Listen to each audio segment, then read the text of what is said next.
However, in addition to those movements, yoga, which is, thousands of years old, is more than that. And it includes a way of becoming in touch with ourselves. And that sounds woo-woo, like, oh, do you want to be introspective and come inward?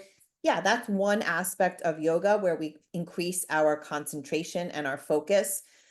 But parts of yoga also include being disciplined, observing our personal habits and interests, and using breath. Like I said, this word pranayama, our breath is a life force. And so when people after a stroke are working towards becoming healthier to live a better life, we take for granted that we are all breathing automatically. But if yoga is just a controlled breath exercise, you could say you've done yoga because you have focused on some type of particular breathing exercise, which is taught in a yoga class that can then be implemented with someone's own guidance. You don't need a yoga instructor once you've been taught how to do some breathing.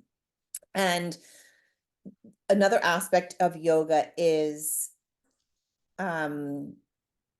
practice being ethical and practices that we could do in life to restrain ourselves from maybe indulging or being dishonest. So in addition to the body doing certain things to say you're a yogi, there are also acts that one can do to practice the principles of yoga. And I know that sounds, again, a little bit, hunky wonky, but Yeah.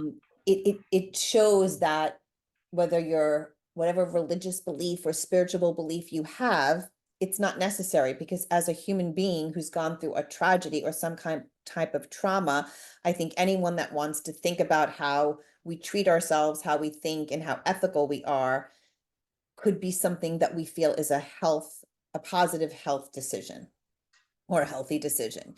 And the greatest part of yoga, people say, is to become so inward and meditative that you realize that you can control your thoughts.